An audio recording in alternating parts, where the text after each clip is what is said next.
అందరికీ నమస్కారం అండి. నా పేరు డాక్టర్ సౌమ్య. నేను శ్రేష్ఠ హాస్పిటల్స్ గుంటూరులో కన్సల్టెంట్ న్యూరాలజిస్ట్గా చేస్తాను. ఇవాళ మనం డిమెన్షియా గురించి కొన్ని విషయాలు తెలుసుకుందామండి.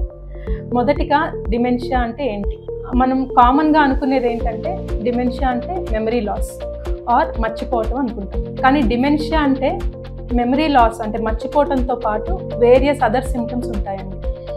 కామన్గా ఎక్స్పీరియన్స్ చేసేది మెమరీ లాస్తో పాటు పేషెంట్స్కి రీజనింగ్ తగ్గటం, ఆలోచించే తీరు తగ్గటం, వాళ్ళ బిహేవియర్లో మార్పులు రావటం, లాంగ్వేజ్ ప్రాబ్లమ్స్ అంటే కొన్నిసార్లు పేర్లు మర్చిపోవటం, మాట్లాడే సెంటెన్స్లో స్లోగా మాట్లాడటం, కొన్నిసార్లు రూట్స్ మర్చిపోవటం అంటే కామన్గా రొటీన్గా ట్రావెల్ చేసే రూట్స్ మర్చిపోవటం, వాళ్ళు రీజనింగ్ కెపాసిటీ, ఆలోచించే శైలి మారటం, ఇలాంటి వేరియస్ సిమ్టమ్స్ డిమెన్షియాతో పాటు రావచ్చు.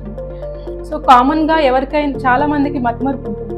కానీ డిమెన్షియా అని దాన్ని మనం ఎప్పుడు అంటామంటే మెమరీ లాస్తో పాటు నేను చెప్పిన వేరే సిమ్టమ్స్ యాడ్ అయ్యి అవి usually activities of daily living అంటాం. అంటే మనం రోజు చేసే పని ఇబ్బందికరంగా ఉంటుంది. సో మనం డైలీ ఇండిపెండెంట్గా వాళ్ళు ఫంక్షన్ చేయలేరు అనమాట.